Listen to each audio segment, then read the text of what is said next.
Live from Toronto, Canada, The Conspiracy Show with Richard Serrin from Zoomer Radio, AM 740. And welcome to the audio imaginarium. Come on in, weary traveler, hang your cloak on a peg, grab a stool, and come gather round the fire.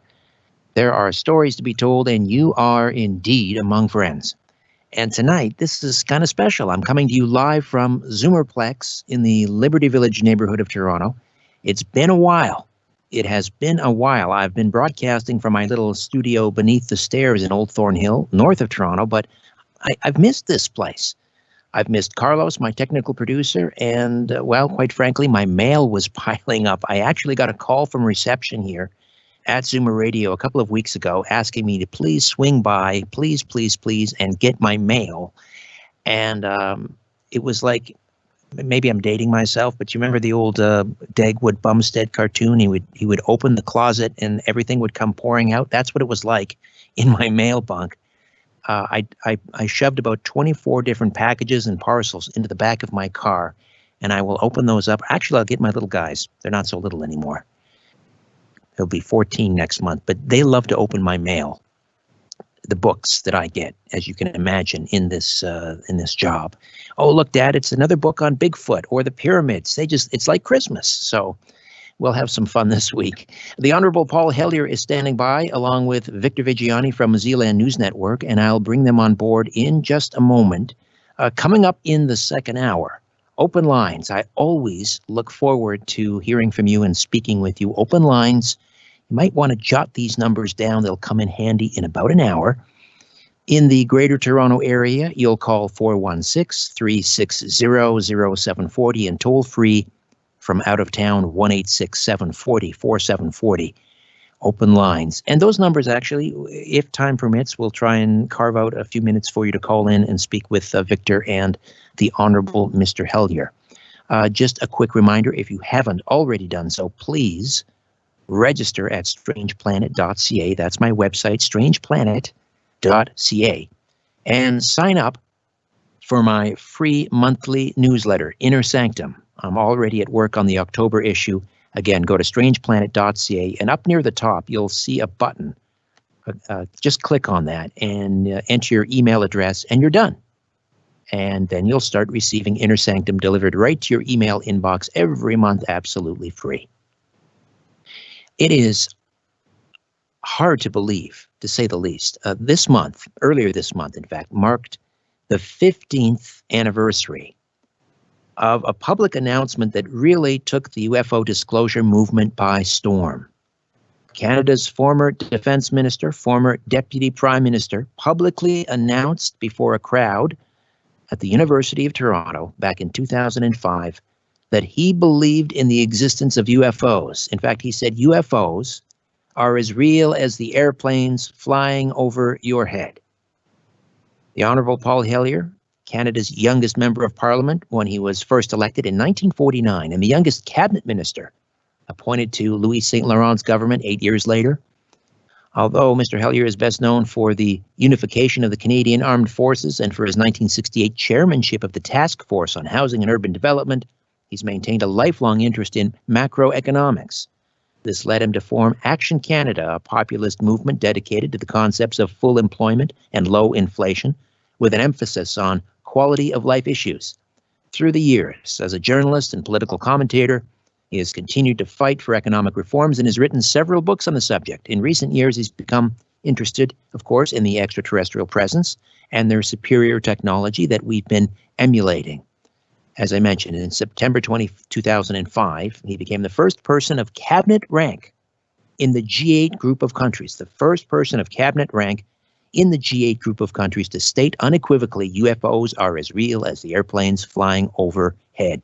He's authored over a dozen books, including Light at the End of the Tunnel, a survival plan for the human species, The Money Mafia, A World in Crisis, Hope Restored, an autobiography of Paul Hellyer, My Life and Views on Canada, the U.S., the World, and the Universe. And his brand new one, not quite yet available, although I think you may be able to pre-order on Amazon. We'll find out in a moment. And it's called Liberated, the Economics of Hope. Paul, how are you? I'm well, thank you. Richard, good to hear your voice. Likewise, and I appreciate you staying up late. It's Yes, it's past my bedtime, but for you, it's a pleasure. Oh, it's past my bedtime too, but somehow we make it work. I also want to welcome a good friend of the program, the executive director of Zealand News Network and Zealand Communications, a long time UFO disclosure advocate, Victor Viggiani. Victor, welcome aboard. Great to be with you, Richard. Once again, it's an absolute pleasure to be involved in a very important conversation this evening. And you were involved in Paul's public announcement back in 2005. Let me just get your take on it, Victor. Just explain how what your involvement in that historic date was. Well, first of all, I have to go back to the radio program, Strange Days Indeed, on another Toronto radio station.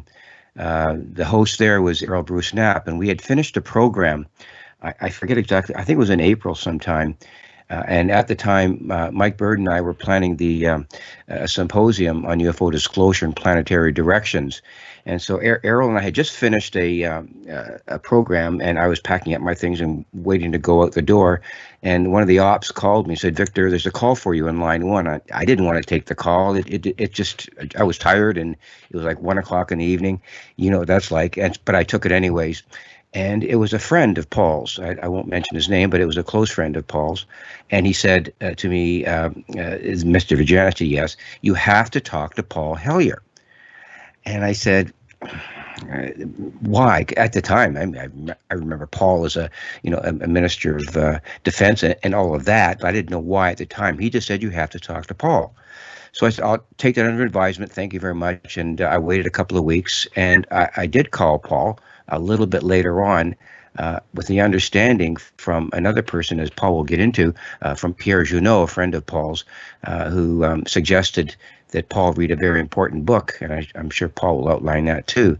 So I called Paul and I said, "Listen, we're planning this symposium on UFOs. Would you like to be part of it? Because you've read the book and the day after disclosure." In any case, Paul said, "Oh, no, I couldn't do that. No."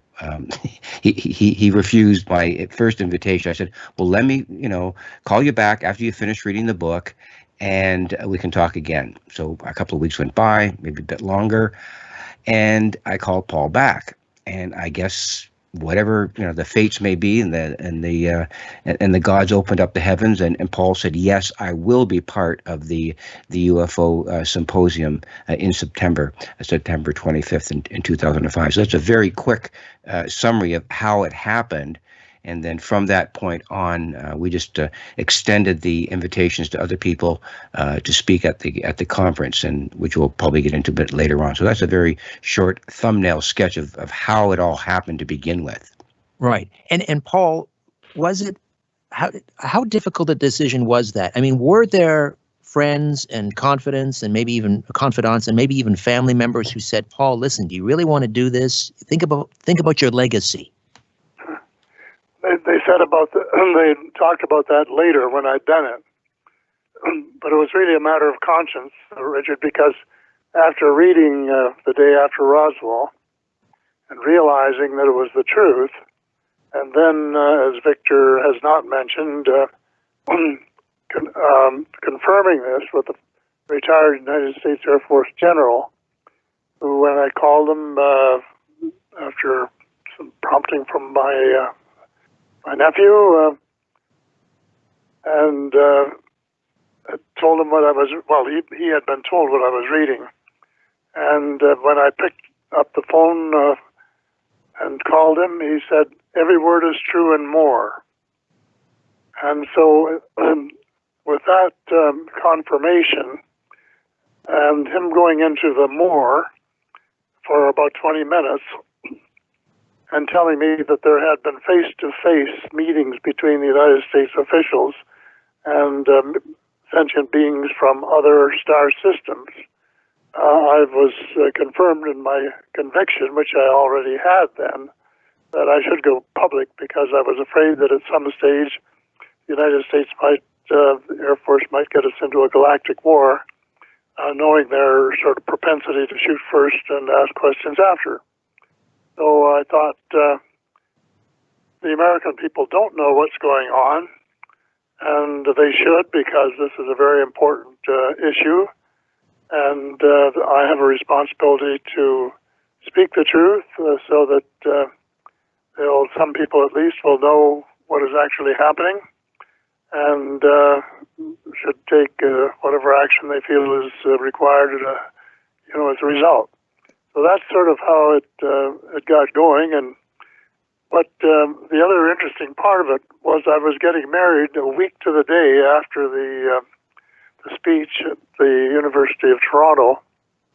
So I phoned my fiancée, who was the widow of my best friend ever, who I'd known for 30 or 40 years, and told her about it. And she was not wildly enthusiastic, if I may be a little bit.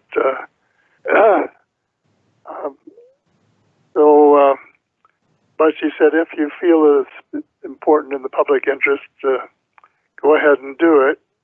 And I said, well, it'll just be a one-time thing, I'll get it. Famous last words.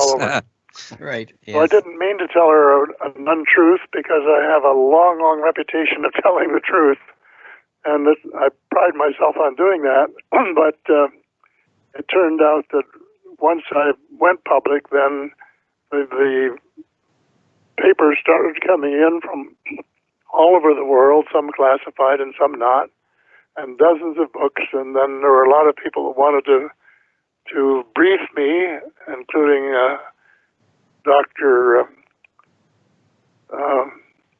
Stephen Greer? Stephen Greer, yeah. And a whole list of others that were interested in meeting and talking to me, and my learning curve started going up and up and up, and it's been going up ever since. It's interesting. It still is. Right. It's interesting because, if I'm remembering correctly, an earlier conversation that we had, this started off as kind of just some summer reading. You were taking some books up to the cottage. Someone said, "Here, read this one too." And it was Pierre Junot who sent me the book. Right. And I said, well, I will. And this was after he had been trying for 2 years to get me interested. And when he sent me this, I thought it would make good summer reading. Right. I couldn't find it when I wanted to take it up in 2004, so I had to read The Life of Pi, which I found quite entertaining, and didn't know until near the end that it was fiction. And but this one was different. And in 2005, I was looking for another book, couldn't find it, and there, staring me in the face, was a day after Roswell, and so I took that, and that was the beginning of this long journey. Right. I mean, it really changed the trajectory of your life. When you're reading Corso's book, The Day After Roswell, does it hit you immediately as credible, or are you reserving judgment until you can call some of your contacts in the U.S. for verification? No, it didn't take long for me to realize that it was credible, because I recognized the names of the generals, most of them, and many of the air bases, and I was familiar with those from my time in the Department of National Defense. So it had the tenor of a true story from the time I really got into it. And Victor, I'm going to get you in here in a minute to ask some questions, but I want to ask you, Victor, a question, and that is, when you realized you had the highest, or the first person of cabinet rank in the G8 group of countries willing to come forward and speak at the University of Toronto and make this announcement that UFOs are real, what's going through your mind? That's a great question. Well, as soon as when I first called Paul, and he sort of, he said no to begin with, and I wasn't disappointed, because I kind of anticipated that kind of reaction, because I didn't know exactly how heavily he was into the whole situation. However, once I called him the second time and he said yes, and it wasn't sort of a hovering yes, it was a definite, absolute, I need to do this kind of yes. And from that point on, I realized that as I said at Convocation Hall, this will be a clock stopper in Canadian history, which it turned out to be. So going through my mind and realizing that we had a former Deputy Prime Minister and former Minister of Defense, I knew after being involved in the UFO issue since 1975 that having someone like Paul come forward and reaffirm what I knew and what all of my colleagues knew and what the speakers at the Convocation Hall knew, to have Paul come forward and confirm this from his position was in fact a clock stopper. And I knew it at the time, and I knew it all the way along, and I know it right now today that what Paul has done is move the needle forward with respect to disclosure in a way that I don't think anybody else really could, especially within the Canadian context. And Paul, how did you, when you decided I'm going to call somebody and see if this stuff checks out that's in Corso's book, how do you make the decision who to call? I mean, did you have a short list? Did you have former colleagues in your time as Minister of Defense? Oh no, it was just after reading. Well, to go back just a little bit, Pierre Junot had persuaded me to watch the Peter Jennings ABC special. And I did that before I read the book. And I think it was 2-hour special. And all of these former Air Force pilots and air traffic controllers and commercial pilots and policemen saying that they had seen UFOs had an effect on me, so that this was part of the conditioning. And I said to myself, well, why would they lie? Nobody would pay them to lie and say that they had seen UFOs if they hadn't. So that was before I read Corso's book. And after reading Corso's book, I was already convinced, without any doubt whatsoever. But I was very anxious to check it out with this retired Air Force general that was a friend of my nephew and who I had met and knew, just for verification. And of course, when I phoned him, and even before I could say hello and how are you, he said every word is true and more. Well, that's a good start. Right, right. And I know, to my knowledge, you've never identified this person aside from a retired Air Force general, correct? You're right. And was that conversation contingent on you never revealing his name, or? It wasn't contingent on it, but I know that he would be in. I know from what happened later that he would have been in terrible trouble had I done that. When you say what happened later, are you able to share that? Well, there was one of the officers that trailed me around for a year or two and wanted me to say who it was because he was going to beat him up and so on. A U.S. military official trailed you for a year wanting his name so that he could go and Absolutely. beat him up. And the CIA phoned me too, and Paula Harris managed to somehow divert that one. Victor, we've got about 2.5 minutes here. Do you want to get to a question and then we'll continue after the break? Sure. Yeah, that is a very severe revelation with respect to how, I guess, the complex of secrecy reacted to someone of Paul's stature coming forward and doing what he was doing. And that kind of reaction by the United States government or whoever was making those kinds of threats is an indication that what Paul did was in fact momentous, that it was in fact contacting someone who knew exactly what was going on within the UFO secrecy labyrinth, and Paul having sort of wrenched that free from this particular general, that was a threat to the system. That was a threat to the secrecy, to the truth embargo. And that's one of the things that I think that Paul, has done almost inadvertently in one way. And so you can tell by the reaction of this military complex that it wants this secret to be maintained. You can tell that what Paul did was in fact very, very important, or they wouldn't have reacted that way. Would you sense that, Paul? They didn't like it, no. Did they ever threaten you directly, Paul? Not directly, no. No. Although they tried to feed me disinformation several times, so that I would repeat something that they had given me, that they knew they could then show was only part truth or whatever, in an effort to discredit me.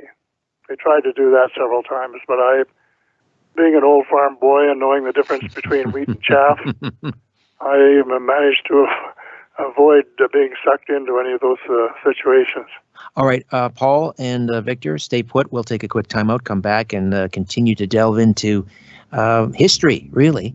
15 years ago this month, the Honorable Paul Hellyer became the first person of cabinet rank in the G8 group of countries to state unequivocally UFOs are real as the airplanes flying overhead. Back with more of The Conspiracy Show. My name is Richard Serrett. Stay with us.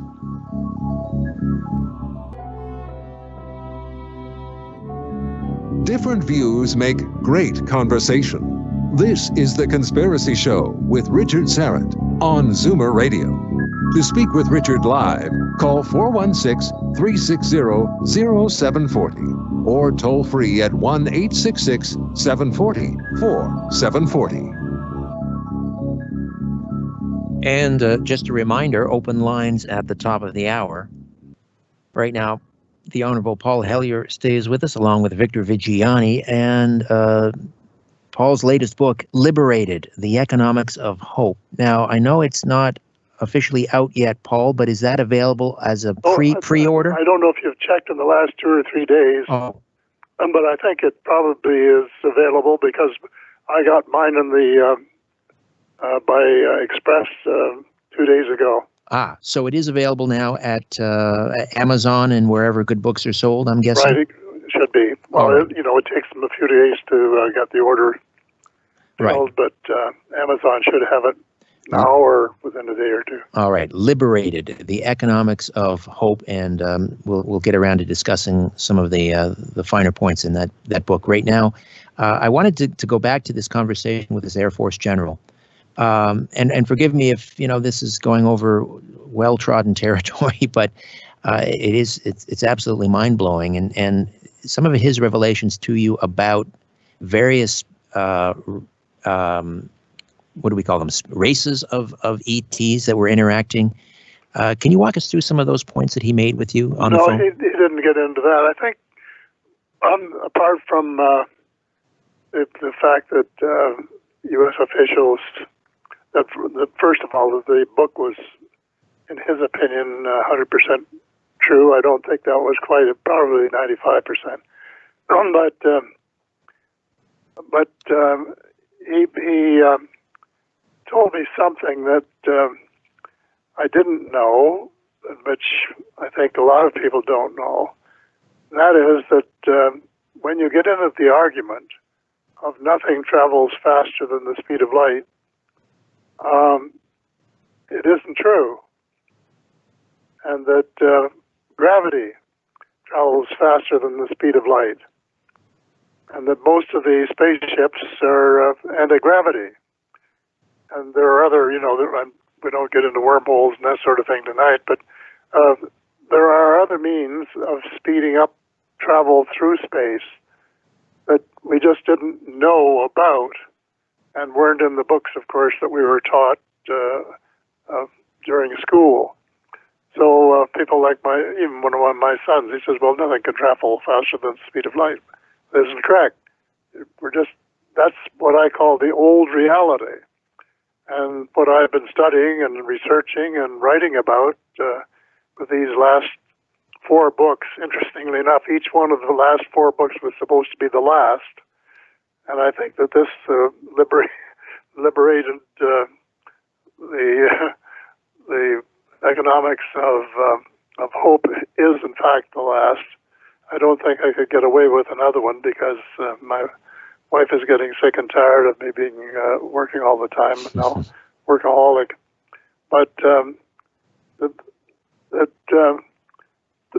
the evolution of these things, the amount of information out there is so great that it's almost impossible to get your head around it. And in the first of the four books that you mentioned, Richard, the Light at the End of the Tunnel, the Survival Plan for the Human Species, I had a little bit in about it, about the species. I mentioned several of the species and so on. And I guess, I think there was one chapter on this subject. When I wrote it, I thought it was my last book. Well, then in the next 4 years, I learned so much about what was really going on that I wrote the Money Mafia, A World in Crisis, and that's where I revealed that the U.S. military had been taken over by the Nazis, Operation Paperclip, and afterward, and that they were doing all sorts of things that they were keeping secret for these last 70 years, and that the Americans had a problem that they had to concern themselves with.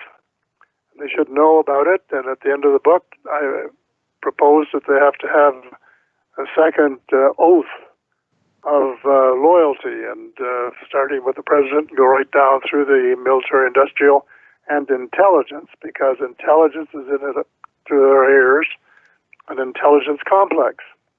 And so I felt I had to write another book and put in what I had learned in those 4 years. And then 4 years later, I had to do the same thing with Hope Restored and talk about the creation of the cosmos and some other things and how they tied together with problems that we face today. And this latest one is not, it has one or two things that are new, but it's really going back to the fact that for about 300 years, we the people have been robbed blind by a few families who have dominated the banking and financial system for the world, or well, at least the Western world, and who are so rich that, if you start talking about it, you just kind of find it almost difficult to realize that I think it was 6 years or so ago, 88 families had as much wealth as all of the 99%, the other rest of the people in the world, and it dropped to 80 families, and then the last poll I saw was that 62 families own as much wealth as all of the other people of the world. And this is the system that we've been living with. And when this coronavirus came along, and I knew that it was going to crash the system, the economic system, and that huge sums of money would be necessary to keep from having a terrible recession or another Great Depression, then I decided I had to write another book, which is the one that's just come out, to say enough is enough already, and we've got to change the system and take away the power, the monopoly that these few families have had to create money out of thin air and then lend it to us and expect to get it back with interest. That's what's been going on for, well, about 300 years, and it's been getting worse until they got a total monopoly, and it's got to stop, and the U.S. should seize the Fed, I would say without any compensation, because all of the capital of the Fed represents U.S. government debt, and this is all debt that was unnecessary. A few congressmen asleep just before Christmas over 100 years ago gave away the most valuable right that any country has, and that is the right to create their own money, the most powerful economic tool in the whole world. And they gave it away. And they gave it to the richest, most ruthless, and most cunning, and most, I would say, what's the good word? Amoral people in the world. Unscrupulous. The top bankers of the world. Unscrupulous might be the best way. Were met secretly in Jekyll Island and came up with this Federal Reserve System, which is neither federal nor reserve. Well, up here in Canada, just a quick aside, and we are approaching a break, and Victor, I promise I'll get you in for a question when we come back. But up here in Canada, it happened a little differently because we had the Bank of Canada, which was basically nationalized by Prime Minister Mackenzie King, and all levels of government could borrow from the Bank of Canada at very low or zero interest. That's how we built the St. Lawrence Seaway, the Trans-Canada Highway. That's how we paid for our war effort. And then I believe it was in the maybe about 1974 under Prime Minister Trudeau, they basically sidestepped the Bank of Canada Act and started going to international lenders. Yes, it was actually the Bank of Canada that made the decision. Trudeau gets blamed for it, but he didn't even know what was going on, and I'm not sure that the governor did either. But they made the decision, and they went into a system, in effect, a worldwide system under the Bank for International Settlements, and I have a whole chapter on that. Most people have never heard it. That's kind of the central bank of central banks. Powerful institutions in the world. Right. And 99% of my friends have never heard of it. So what we did in 1974 was decide to take our orders from the Bank for International Settlements. And one of the things that they decided was that the Bank of Canada would no longer create cheap money for the government, because we had, as you say, from 1939 to 1974, the Bank of Canada created a whole lot of money at near zero cost. And I say near zero because, well, I won't go into the mechanics because we haven't got time to talk about that tonight, but it was almost zero cost money. And with that, we put together the huge war effort that we had for a small country. And then after the war, the infrastructure, our share of the St. Lawrence Seaway, which was the major share, Trans-Canada Highway, the U line, which is, and we had the major cost of that too, which was the line of radars that went right around the periphery of the continent. And we paid for those and a lot of provincial infrastructure as well, and without creating any debt. And then all of a sudden they make this change, and between fiscal years 74 and 75 and 2013-14, we paid $1.37 trillion in interest, none of which was necessary. And you just think what you could do with $1.37 trillion. Right. Well, it's treasonous. Which we're in today. It's treasonous what happened. We'll take a time out. We'll come back and delve into that some further. Victor Viggiani has some questions as well. And you are listening to The Conspiracy Show. My name is Richard Serrett. Back with more in a moment. Don't go away. The world and seeing what falls. This is The Conspiracy Show with Richard Serrett from Zoomer Radio. Just a reminder, open lines, top of the hour, you, me, and the telephone. And what can I say? Just bring it. That's coming up in about 20 minutes. Victor Viggiani, over to you, my friend.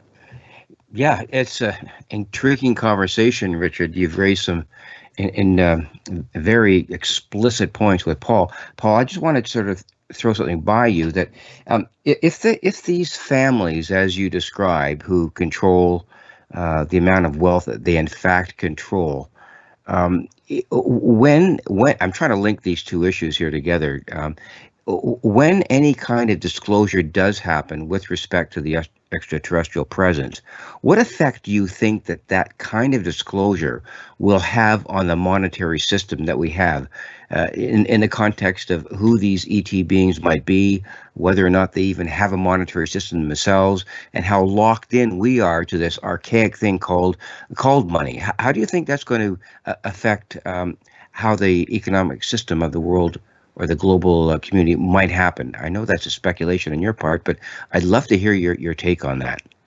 Well, my quick answer is, Victor, that it won't have any effect. Our problem is confined to Earth.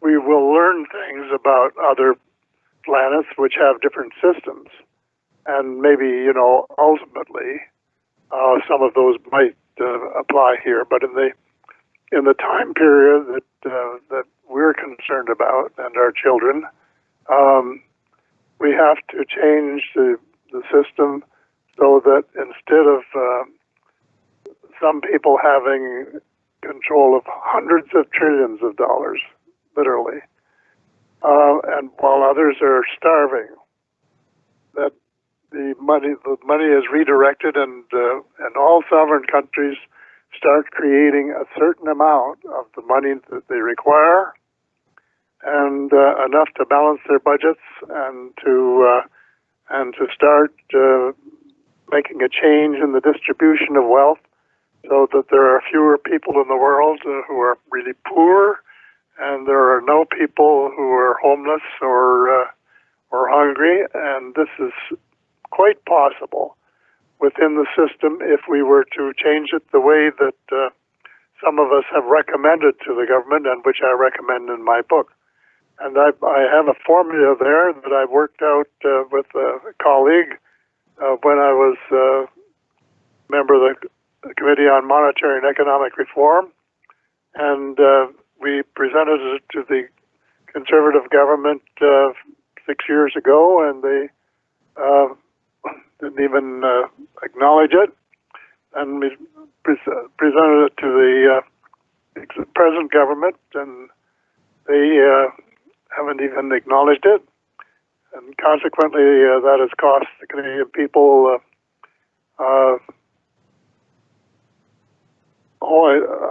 I guess about $700 billion over 6 years. And our American friends are even worse off. They have paid to the richest people in the world through the federal system, the Federal Reserve System, $4 trillion than you can count. It's just been an absolute wash of money going from ordinary working people through the system as a result of having to borrow the necessary money to build the infrastructure or to make the economy expand and so on. Could you share your formula with us? Could you share your formula with us?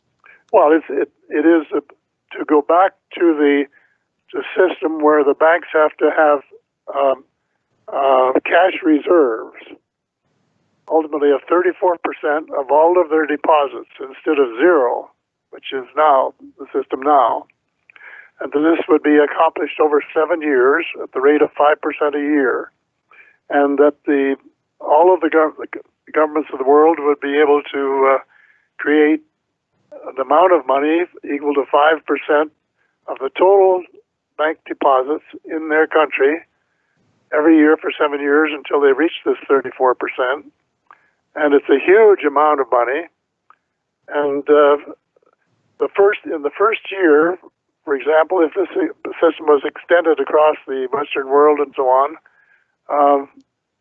I think it's something like $6 trillion would be infused into the world economic system, which would be enough to get it up and running from the pandemic and keep it running. And then at the end of the 7 years, 34% of all the new money created after that would be created by the government for the use of governments, and they've split it between themselves, 50% for the federal governments, 25% divided between the provinces and the municipalities, and everybody would have their own money, run their own show.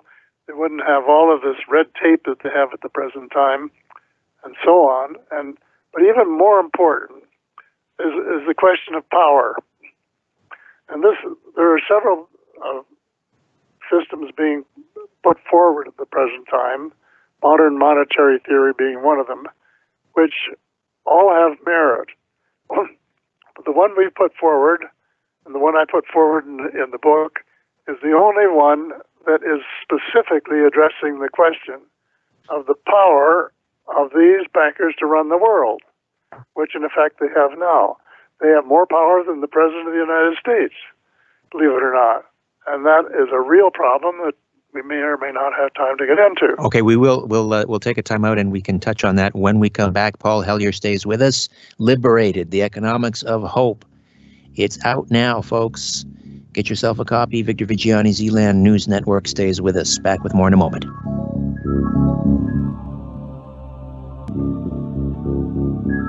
Don't be afraid of the dark. The Conspiracy Show with Richard Syrett from Zoomer Radio. To talk to Richard, call 416-360-0740 or toll free 1-866-740-4740.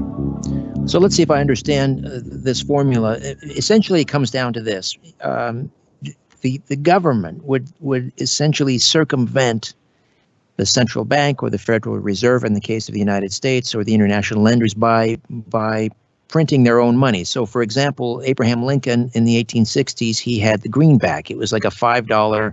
It was paper currency. It wasn't backed by gold or silver. It was just backed by, I guess, the credibility of the U.S. government. And Kennedy tried something similar with silver certificates. So, is it as simple as basically saying, let's go by the Bank of Canada Act again? It's almost as simple. I don't think governments can go around their central banks anymore. They have to own them and run them. When I say run them, set their policies. And what our proposal does is, instead of giving the central bank a bond, which has to be repaid, even at low interest, that you give them a certificate, a stock certificate, non-refundable, non-transferable, non-redeemable, in the country. Because I think it was Edison who said that any country whose credit is good enough to issue a bond can issue a bill. And basically all you're doing is using the system that the bankers themselves have set up, and rather than tear up the whole system, you use it, but you transform it from one where the capital of the bank can be invested, can be lent to 20 different people, organizations, or governments at once, and get interest back from every one of them, down to 2. This is a leverage, down to twice what their capital, which it was when the Bank of England was formed, chartered perhaps just over a little over 300 years ago. So they've gone from a ratio of 2 to 1 over the years. And in Canada, when I was young, the cash reserve was 8%, so you could lend them the same money 12.5 times, which is too much in my opinion. And we have to get that down to the point where it is fair, it is just. The banks still have enough leverage to attend to the needs of small business and do their legitimate things, but where they in fact don't make the kind of return that only people who print money can do, and they have to act a little more like a public service, really, not Right. just Right. to get a little reason into the system, which would allow the banks to do their job, or the job that they were originally intended to do, and the governments to do their job, which is to start making it a little easier for the people at the bottom to get food on their table and pay their rent and educate their kids in the things that have to be done. All right, Victor, I want you to jump in while time allows. I mean, Paul has got a really great handle on all of this. And I know you've dealt with issues, concerning, student debt and all of that. These kids coming out of the university with a $50,000 debt. What would you sense, Paul, would be the overall effect of other economists or other individuals or other bankers or whomever to buy into your scenario or the scenario that you're proposing? How many of these individuals within the economic system really kind of understand what you're saying and are saying to you, Paul, yeah, this is workable, we might be able to do it, but how can we do it? Are there people that most of them that you don't talk to? understand it because they don't. Even schools like the London School of Economics don't teach basic money and banking. They don't even know where money comes from. No, and that's true of all of the major economic schools. I think there's only one in the United States where they teach what I would call would be reasonable in this. I think it's the University of Kansas in Kansas City, where their economics department understands the necessity of doing something like this. And so most of them wouldn't understand unless they read my book carefully and get a better understanding of the subject that they didn't get at university. And the people in the banks who are running them will fight against it fiercely, because what they have going for them now is like, a gold mine with someone else doing the work, getting the gold out of the hills and just handing it to them. Mm-hmm. And they're going to have to start working for a living a little bit, to a certain extent. Let me ask you, and this is highly speculative, obviously, but I'm thinking you might have an opinion here, and that is, to what extent? Not that COVID is not real, the virus is real. Obviously, people have died, people have gotten sick, but that it has been used for cover in order for the powers that be to basically push the reset button. In other words, they didn't want the economy to collapse because of debt and take the blame for it, and the politicians, so they could conveniently hide behind COVID-19 and say, well, we all have to hide in our basement and the economy is going to contract. But it's basically been used to reset. What do you think of that? Well, that's an interesting subject, which I more or less get to at the end of the book, because they're planning really to change the system into a cryptocurrencies, so that in effect the people who are presently running the world would still be able to run the world, because they would have a system where they had your money in their control. They would know what you had on deposit, and if they didn't like you, they could just, I'm looking for a good word here, they could cause you more trouble. Cancel you. lose your account. Right. And that's the kind of thing that's underway at this very present time. And whether there was some involvement in this or not, I don't know. I raised the question because at the beginning of the year, there was a rumor on the street, as it were, that they would crash the system again this year. And it has crashed. And whether they had any part in that or not, I don't know. But I do know it was very convenient for what they are doing and wanted to do. And sometimes you say, well, follow the money if you want to find out the source of the problem. So I mentioned those in the book, that I think maybe the truth will come out someday, maybe it never will. but the bankers are smiling all the way to they're smiling all the way home, while ordinary people are wondering where their next month's rent's going to come from and whether they will ever be able to reestablish their little business that has been ruined in the last 8 months. And very quickly, last word, Paul. Are you hopeful that UFO disclosure is imminent? Well, there's more of it coming now than ever before, Victor. The Cabal and the U.S. forces have put out a couple of feelers. The New York Times had a little piece in recently, and the U.S. Navy has put out a couple of things saying that their pilots were chasing UFOs.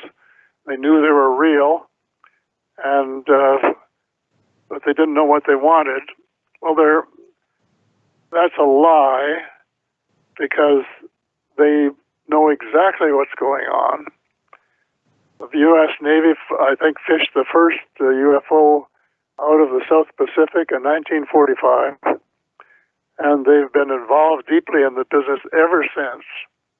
And they and the Air Force have been running parallel operations, and they've been part of the cover-up.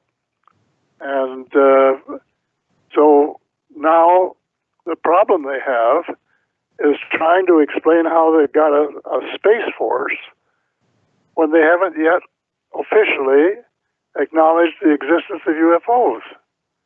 And they have they have a huge fleet of spaceships. And how do you explain it to your taxpayers? Well, you start leaking little stories that would have been news if they'd been put out 70 years ago, or even 60 or 50 years ago. But to leave it for 70 years until they've got the Space Force built, which also, as you know in my book, I think could be a threat to the American people because of who controls it. Right. And sadly, we are out of time, but we'll have to do this again. Paul, I really appreciate you staying up. Again, Liberated the Economics of Hope. Thank you. And Victor Viggiani, Zealand News Network, thank you to you. Gentlemen, appreciate it. It's a pleasure. Good night. Thanks, Victor. All right. Open lines when we come back.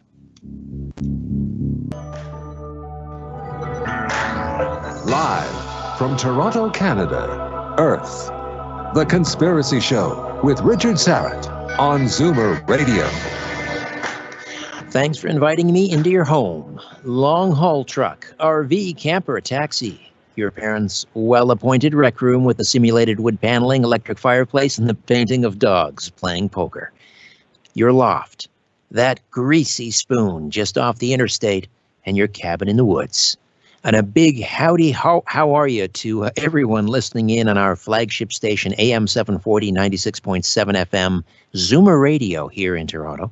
And hey there to each of you tuning us in on one of our affiliate stations scattered across North America. Hello to those streaming us on the Zoomer Radio app or on zoomerradio.ca and on my YouTube channel, Strange Planet. And we are live streaming on the YouTube channel. And of course, a special hello to each of you gathered in the YouTube live chat tonight, this morning. However and wherever you're listening, I bid thee the warmest of welcomes. And I thank you for your fine company. Open lines this hour. Open lines, 416-360-0740. 416-360-0740. And toll free from just about anywhere, 1-866-740-4740. And if you had a chance to listen to the last hour with Paul Hellyer and Victor Viggiani, and you want to comment on that, you're certainly welcome to do so.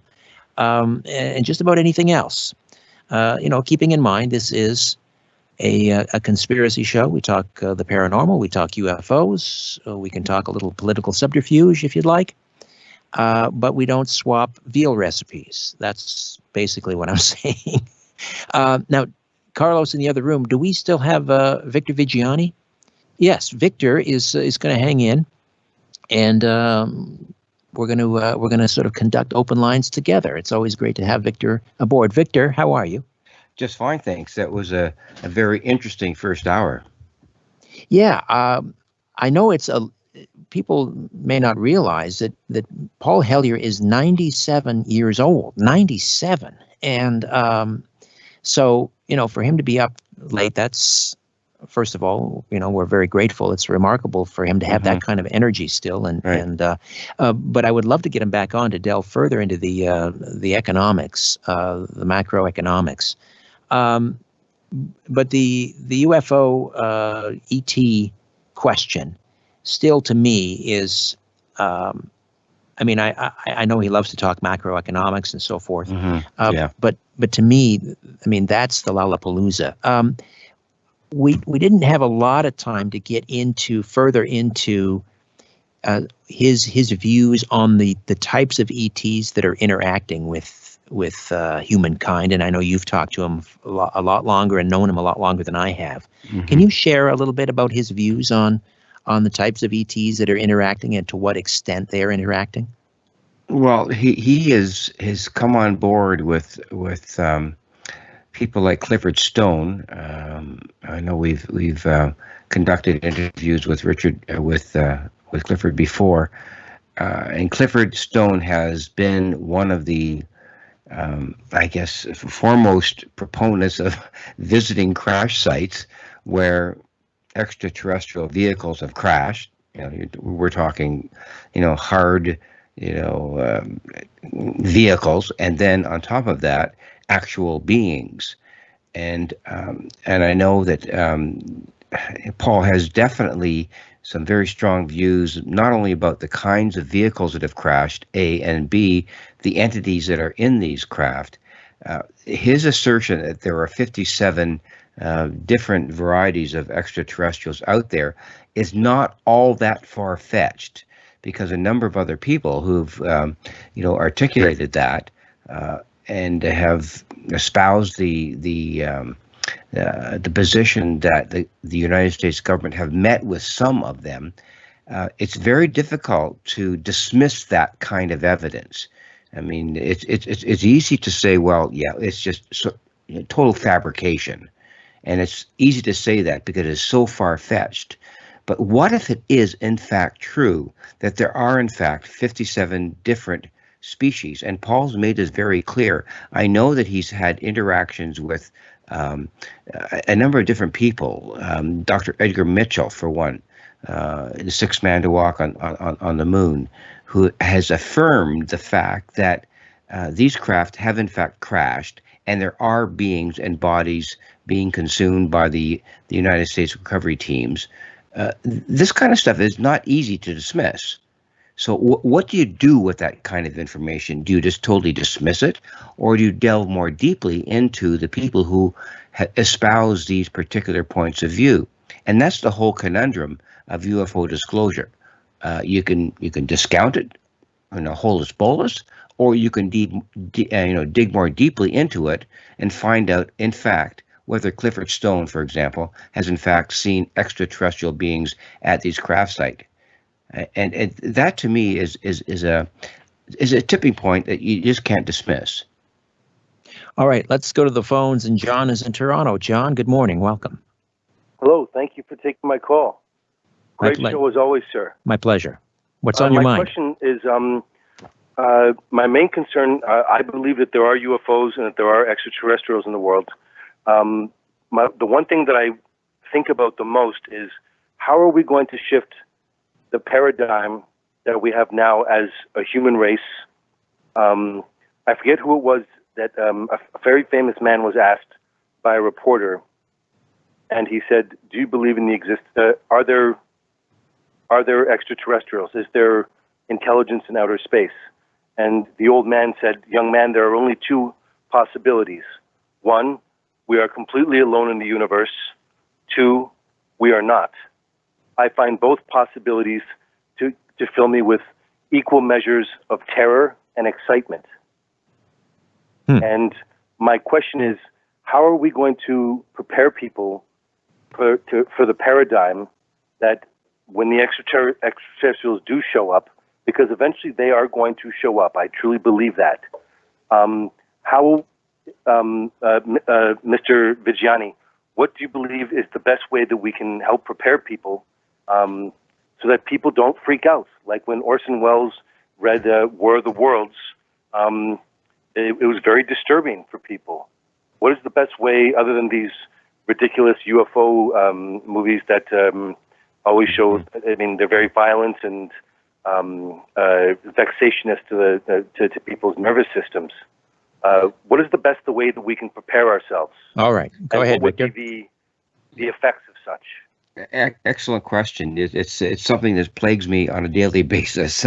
How to prepare? I guess the best way to be prepared is to become involved in your own personal research. There's so much out there that first of all, you have to be careful about what is out there. That's a very serious conundrum. But if you do some really, really good research with the good researchers that are involved in all of this, and this has been going on now, for 70 years, there's so much information out there that people can, lean on to become more acquainted with the different perspectives of what's really going on.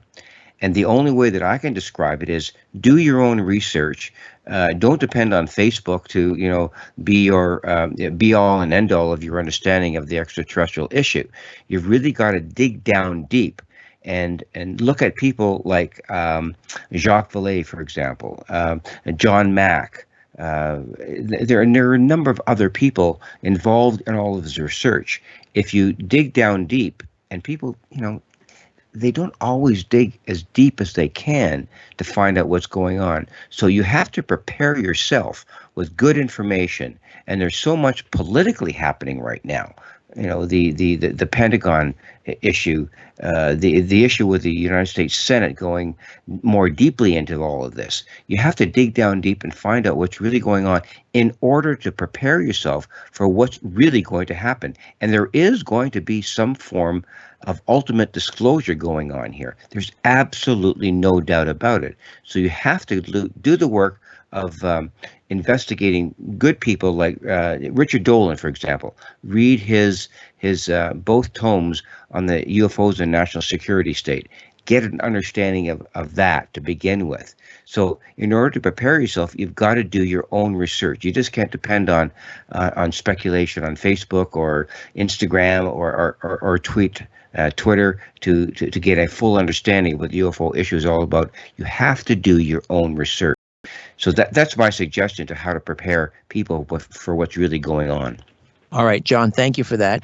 Now, you mentioned Jacques Vallée, and in one of his books, and I can't remember the title, but the subtitle had the word deception in it, suggesting to me, and I didn't read that book, but you tell me, was Vallée not hinting that that perhaps extraterrestrials are not these knights in shining armor that are here to rescue us from ourselves? There is an element of deception there, which also echoes.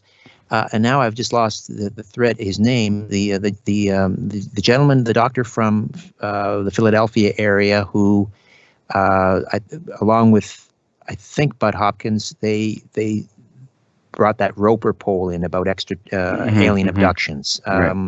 And I can't think of his name. Do you know who I'm talking about? He's done he's done some hypnosis regressions and so forth. And he believes that David Jacobs. Dr. David Jacobs. He believes also that there is a nefarious element to these extraterrestrials. I have no doubt, Richard, that what we believe about the whole ET issue is not the full story. And people who come forward about the benevolence of these ET races have their perspective. And I lean towards that perspective for one reason, and one reason only, is because of the work that I did with John Mack and with respect to the contactees that he interviewed. But set that aside for a second. The idea that the extraterrestrials are all of these benevolent beings is not a lock. There's absolutely no way that all of the extraterrestrials that are out there all of the races that are out there are benevolent or sort of conducive to the, extension of, human evolvement. There's no way that that can be true. There are beings out there that may be non-benevolent. I have no doubt about that. But the fact of the matter is that they're out there and that we have to deal with it. And that's the crux of where I come from. There's a whole machination of how we understand the ET issue. And to go one way or another, we're deluding ourselves into a paradigm of understanding that everything's going to be rosy. It just may not be, to the possibility of these beings being benevolent or non-benevolent.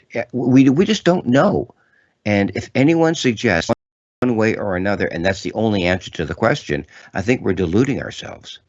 All right, let's say hi to Jim in Toledo. Jim, welcome. Good morning. Good morning. I'm 79 years old, and I've heard about the creature from Jekyll Island in G. Edgar Griffin's book about the Federal Reserve probably 40, 50 years ago. Yes. You guys contacted Mr. Griffin? Are you friendly with him? Oh, I've had him. I've interviewed him many times over the years. It's been a while since I've had him on, but I've interviewed him on my radio program and my TV show. Yes. Pretty much the same line of reasoning, the way I see it. Well, he hasn't changed his position, if that's what you mean.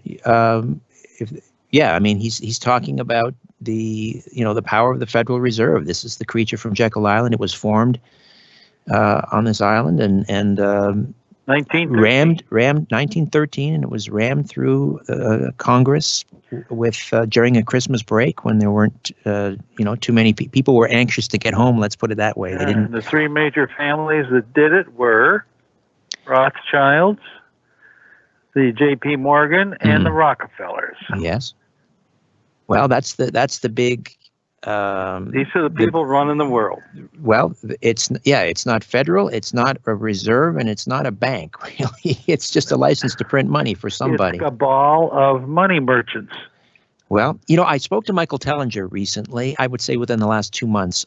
He was on my podcast, and Tellinger actually believes that Trump has essentially taken over the Fed within the auspices of the U.S. Treasury. And I had a number of people tell me the same thing, and I don't know exactly where they're getting their information, but this is what they believe. So, and if they were to God that Donald Trump wears a Kevlar vest, Kevlar vest, Kevlar headpiece, Kevlar leggings. Well, and Tellinger says that would be the tipping point. If you were to bring down the Federal Reserve in the United States, then it would collapse like a house of cards across the world. One by one, all of the central banks would basically collapse. And we're back to John Kennedy and Abraham Lincoln. There you go. All right. Thank you for checking in with Jim from Toledo. Do we still have Andy on the line, Carlos? Do we still have Andy? Okay, let's say hi to Andy. Are you there, Andy? Well, I'm 88 years old, and I have two quick suggestions. One is about aliens, and the other is about the banks. Why can't we have a national museum in Ottawa with the 37 whatever full-size aliens, mannequins there, so people could go and look at them and see them, and with a card with their history there? Why can't we have it? Because people are not aware who these are. Let's have full-size mannequins at a national museum somewhere. On the other hand, about banks, this is my message that I want to get on my local station on Friday, 570 Kitchener, and I want to say to the students, university students, particularly in Ottawa and the cities, look, have 3 placards and go and protest the leaders of the politician parties and say this. 3 placards. Number 1 says, share Canada's wealth.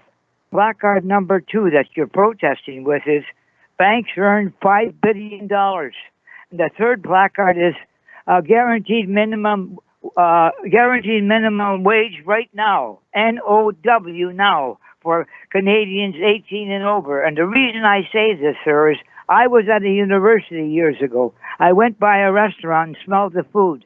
I didn't have a damn penny I had to go home on the weekend to get food. And I'm saying, why can't Canadians get a guaranteed minimum wage? Well, we do have a guaranteed minimum wage, sir. Okay, Andy, slow down now. You're all exercised, and that's good. I love the passion, but we do have a minimum wage. If you're talking about a guaranteed universal income, well, that idea is being floated, and I don't think it's a good one for a whole lot of reasons, of which we don't have time to get into here. Now, in terms of student debt, I mean, there's no free lunch, right? If we bail out students, or some have even have suggested free post-secondary education, there's no free. There's no such thing as free. All right, it comes from the taxpayers. It comes out of our pocket. So we have to remember here in Canada, the post-secondary education is already heavily subsidized. You're paying a tenth of what they do in the United States for post-secondary. So we also have to rethink, who are graduating? Are they graduating and prepared for the new economy? I spent a couple hours speaking with Dennis Combites a couple weeks ago about robotics, the revolution, that it's here. We're talking about a massive displacement in the workforce in North America. I believe he said 40%. That's 60 million people who have jobs today will not have them within 10 years. Now, there will be some new jobs from robotics, but the people that are graduating from university to do and high school, they're being trained to do jobs that will not exist within the decade. So we have to be more mindful about, what we're studying here as students, and having a PhD. If you want to get clean and feel refreshed and support veterans all at the same time, check out Hero Soap at herosoapcompany.com. herosoapcompany.com. Look for the banner ad at strangeplanet.ca/conspiracy show and in the episode notes for this podcast. Hero Soap. Let freedom clean.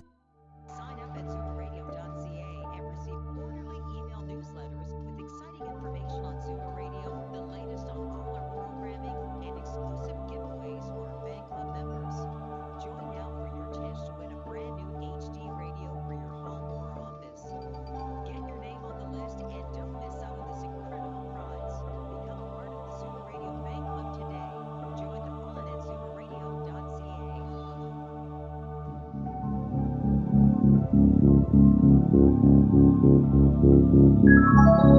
When you look at the sky, ever wonder if someone's looking back? This is The Conspiracy Show with Richard Sarrett from Zoomer Radio.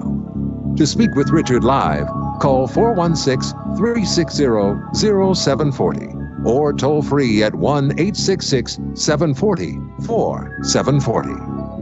Just a quick programming note. I will be hosting Coast to Coast AM on Saturday, October the 3rd, and then again on Friday, October the 16th, and then there's a couple more dates in October.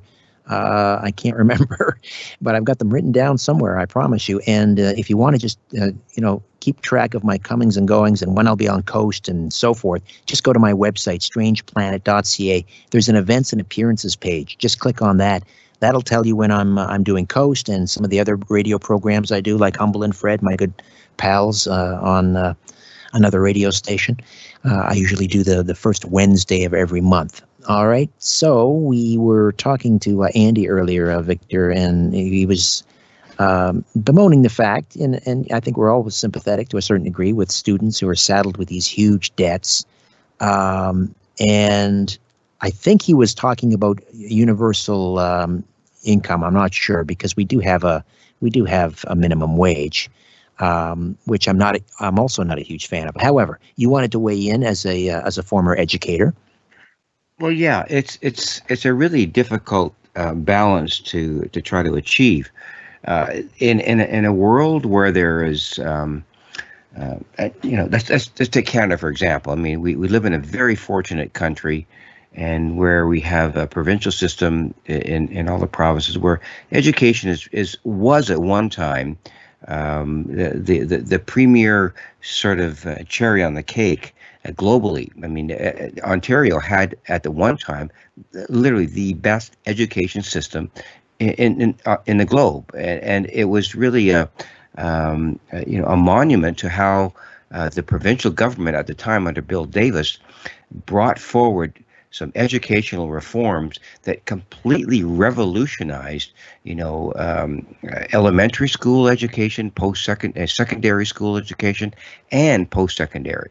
But that doesn't come with a free ticket. And to assume at any point in time that you can go through elementary school, secondary school, and post-secondary on a free ticket is absurd. We all have to pay our own fair share. And when you do invite people to become involved in an educational system that's going to provide you with, a Bachelor of Arts degree or a PhD or whatever it happens to be, you have to be, well informed about the kind of risks you're taking in order to burden the general public with that debt. And to me, it's a very kind of thin line that you have to tread. So you can't have the whole thing. But what I don't understand somehow is that, students who come out of a university with a $50,000 debt, how does that happen?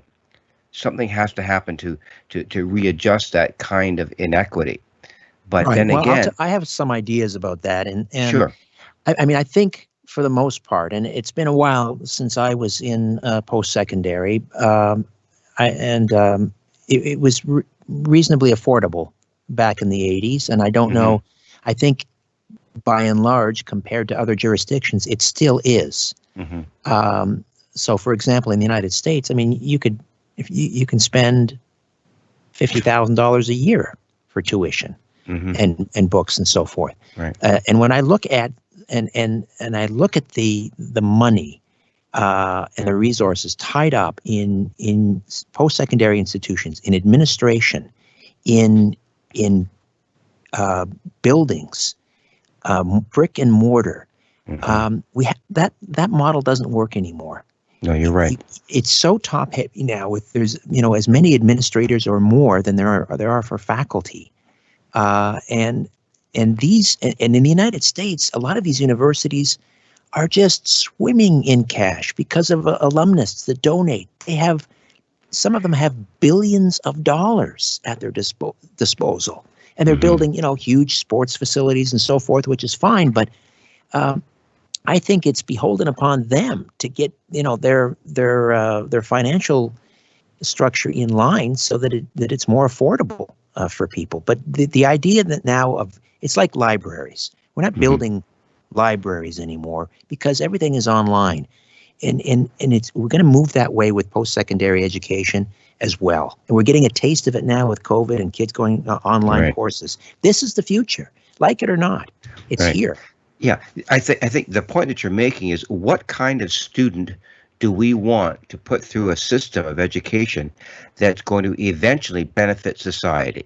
I mean, you have an educational system in place for only one reason, as far as I'm concerned, is to benefit the general society that you are existing in.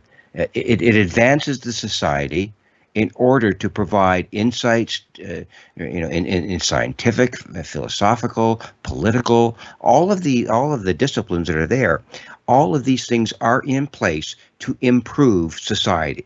I mean, correct me if I'm wrong, but an educational system, it means to lead. That's what educate means. Right. To lead. Well, to a certain point, it's also, yes, we want to graduate good citizens, but you're also creating an economic unit who's going to be a wage earner in a family, and that is that's the underpinning of our society and our economy, that the family unit. And if you have someone who graduates, and let's say that they're not going to university, they're graduating with a trade. So they're a plumber, they're an electrician, or what have you. That person becomes, a solid wage earner that can support a family. They become, they're consumers. and yes, you want him to be that person, a man or a woman, to be a good citizen and so forth. But you're creating independent family units, economic units. And that propel the society. Yeah, exactly. Yes. Yeah, so I don't know what the answer is to some of these. This is a huge student debt bubble in the United States that's going to have potentially catastrophic consequences on I don't know what the answer is there, but I know we're headed down the wrong road in terms of how we are presenting post-secondary education to students. It's just so top heavy, again, with administration and brick and mortar and so forth. It's also unnecessary. There's no need for an education to cost what it does in many ways. I often wonder to myself, exactly, Richard. I often wonder where these costs are. Having been part of a Toronto Catholic District School Board, and you look at the kinds of costs that they are involved in. You talk about bricks and mortar and land development and where do you buy schools and all of that. There's so much built into the infrastructure of developing an educational system that's not part of children in the classroom. It's a, sort of like a backdrop to what's going on with kids in a classroom, that the public really doesn't understand what it really takes to put a public education system in place that validates families, that gets kids involved, that propels them on to beyond secondary or post-secondary education into the degree programs, PhDs, right, etc. So how do you propel those kinds of systems in place without investing dollars? And where do the dollars come from? I guess that's my question. Right. Well, I think we know where we're headed in the future, and I think university and college will be very affordable, and in some cases free, and it'll be available online to the world. So if you're in Kenya and you have access to a tablet or a phone, you can go to school. You can go to the finest Ivy League college or university in the world. And that's where it's headed. I think that future is bright. I think we're going to get rid of the delivery system that we have now, just because it's no longer workable. It's archaic, and what we're going through right now with this so-called pandemic is that we're gradually realizing that. I have very close friends, Richard, as you probably do too, who are now working from home for a variety of reasons. And they are actually becoming more productive at home than they were in the office. They went and took the subway down to University Avenue and went into their office on King Street. They're more productive now at home than they've ever been. The fact of the matter is they're taking less sick days. There's some stats out there that initially, people took 3 or 0.5 or 4.0 sick days per month. Now it's down to 2.2 sick days. Right. Well, as someone who's worked from home for a very long time, right, and my lovely bride as well, I can. Mm-hmm. You work longer. You work through your lunch because you're working at your dining room table. So you're eating and you're working and you're taking texts and emails at bedtime. You definitely work further. And for people now who are also working in the home, this is a big change. Now they see the possibility and how workable it is, maybe even to homeschool. Do you think that this kind of revolution of how you work from home is really going to change things, or will, when things settle down, is it going to just revert to the other model? What do you think about that? No, I don't think we're going back entirely. Some.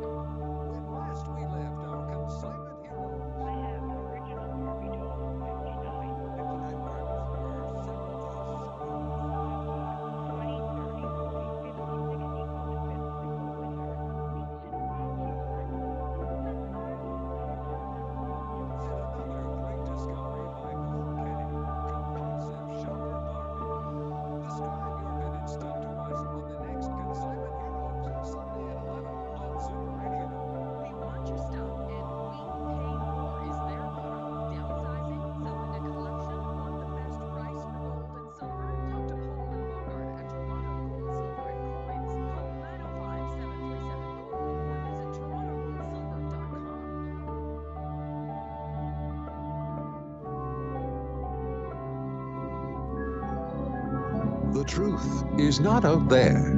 It's right here. The Conspiracy Show with Richard Syrett from Zoomer Radio. And if you enjoy The Conspiracy Show, check out my podcasts. Conspiracy Unlimited. New episodes drop every Monday, Wednesday, and Friday. You can listen and subscribe at conspiracyunlimitedpodcast.com, conspiracyunlimitedpodcast.com, or wherever you find your podcasts.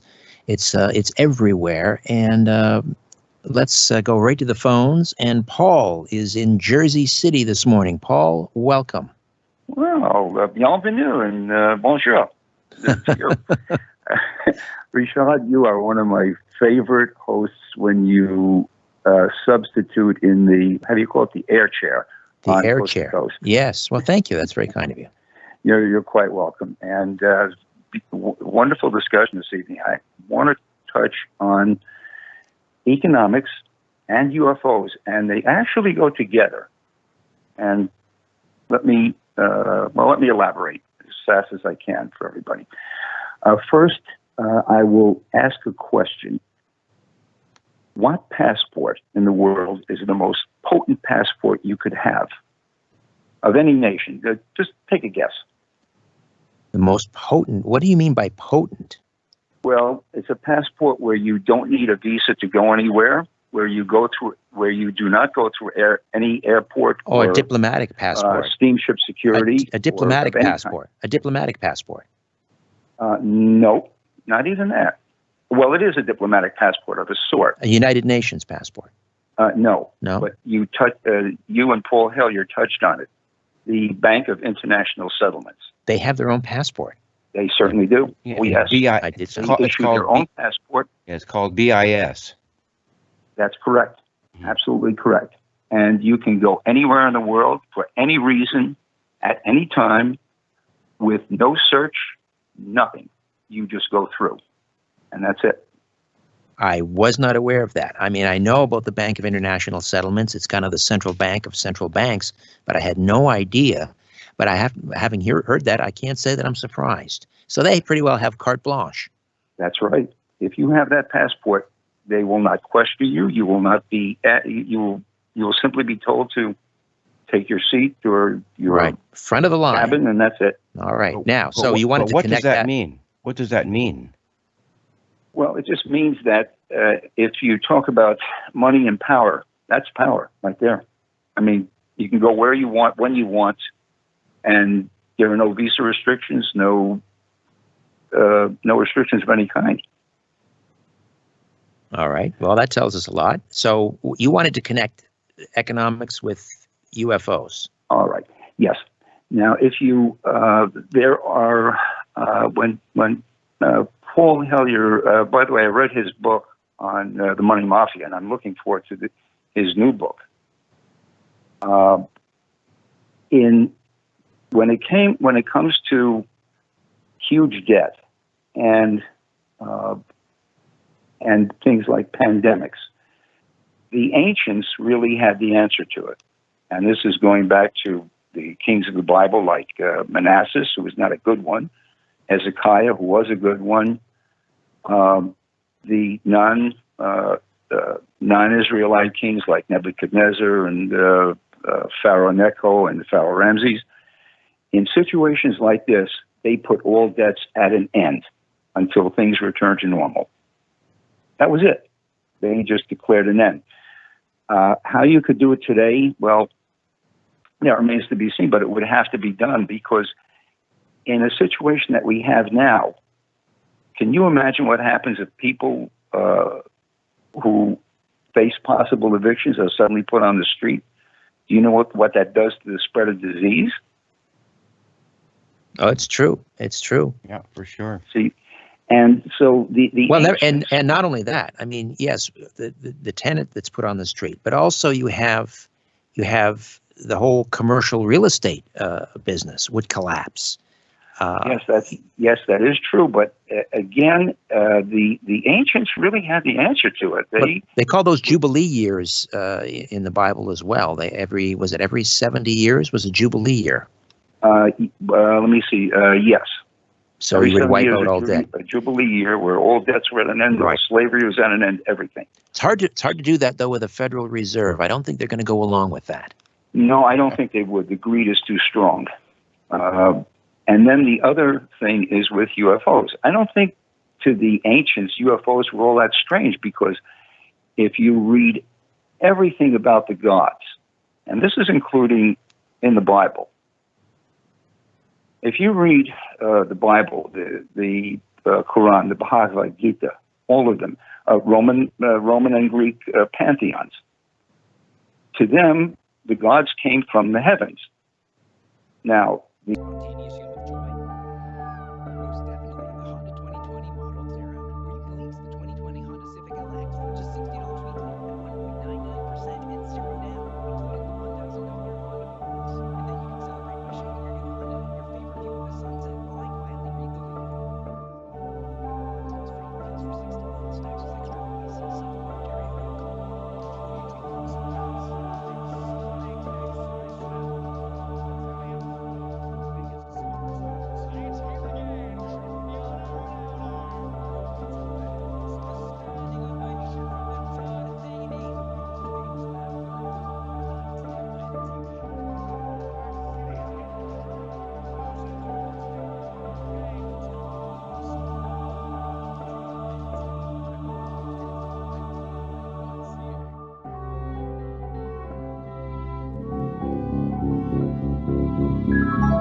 keeping an eye on the New World Order.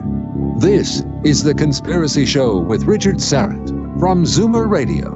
To speak with Richard, call 416-360-0740 or toll free 1-866-740-4740. Paul is in Jersey City. Paul, you were talking about UFOs in the Bible. Just finish up with that point and we'll get Victor to respond. all right. Well, again, as I said, the Apostle Paul wrote about third heaven, being transported to third heaven. I'm sure he was referring to himself in that passage in 2 Corinthians chapter 12. Now, the ancients had this concept of it, that first heaven was the earth itself. It existed within like an ether, which would be first heaven.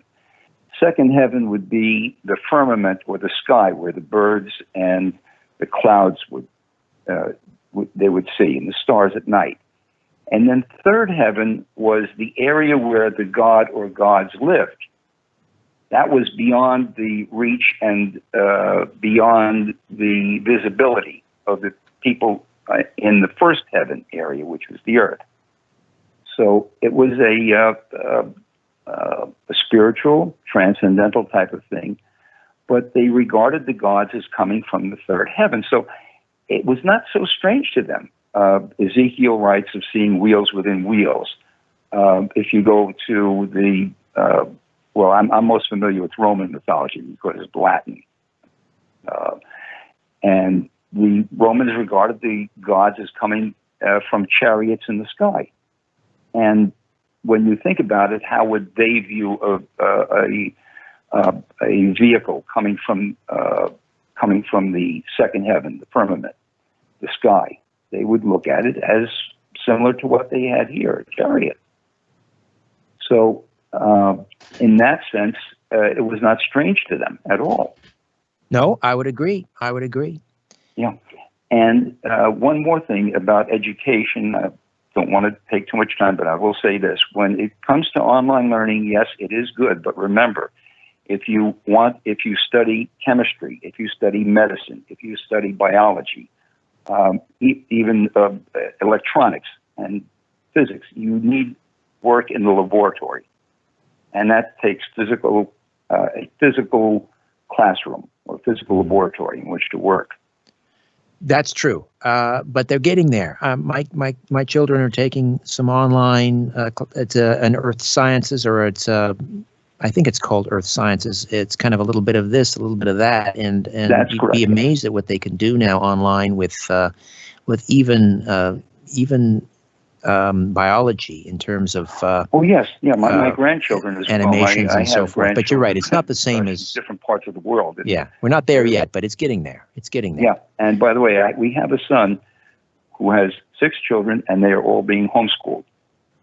It started with the eldest one, who's 14, and it will continue with the youngest, who is 1 month. Well, I tell you, if not everyone is in a position to do it, but if you are, I think you should seriously consider it, because you will never, ever regret, if nothing else, you'll never, ever regret that extra time that you spend with your children. It's money can't buy that. I had an extra 4 years where every single day they were with us. And that's just so important on so many levels. Again, not everyone is in a position, but now more are. For sure, yeah. More are. Thank you, Paul from Jersey City. Great hearing from you. Okay. Great speaking with you, Rashad.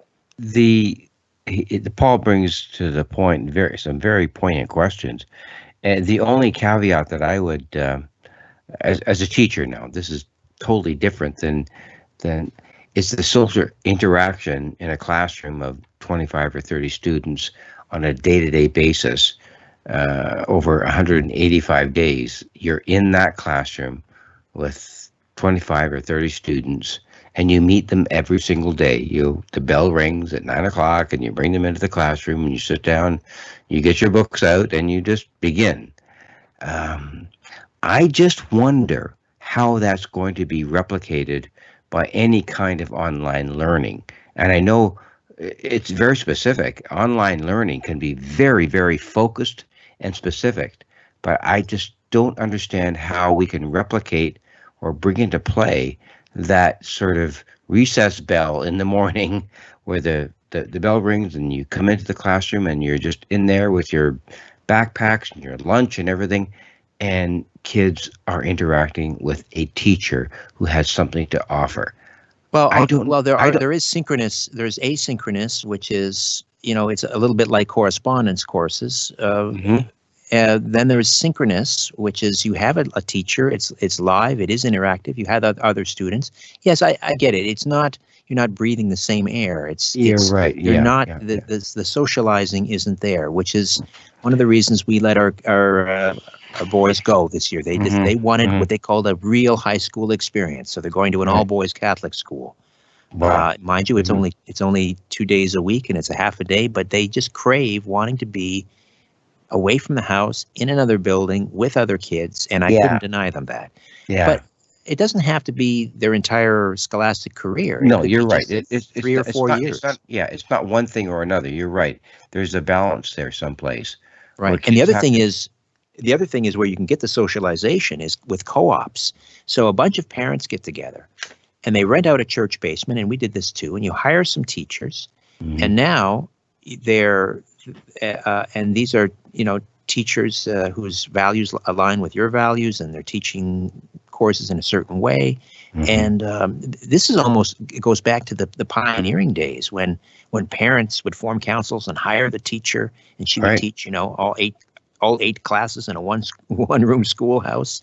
It's kind of back to the future. But so co-ops are something else that people are discovering that work as well, and it gives the parents so much more control, and it also allows the children to socialize. But it is kind of a homeschool type atmosphere. I want to grab a quick call here. Sorry, quick point, Victor, and then I'll get to a call. Yes. No, just my point there is that we are going through a revolution of education, and I really feel that we cannot dismiss all the possibilities that are open to us. And I think that everybody who's involved with the concerns with their children, socialization and the academics and everything, we need to let this play out in order for us to understand what's really open to us now and available to us all, to our children, with respect to what we've gone through with the past 6 or 8 months. Right. Well, now we have options, and having a choice is always a good thing. And that's what I'm excited about, is the choice now for parents. I think we've come to the end of the road for our homeschooling because our boys are now into high school. But again, for those who are thinking about it, and now if you're in a position because you're at home and you're working, now is a great time. If you're thinking about it, now is a great time to try it. And it does seem maybe intimidating, but you know what? What I discovered is it's not the teaching. It's not relearn in grade 8 math, which I had to do in pre-algebra. It's dealing with your children's behaviors. Yeah, and that right. gives you a whole new respect for teachers as well.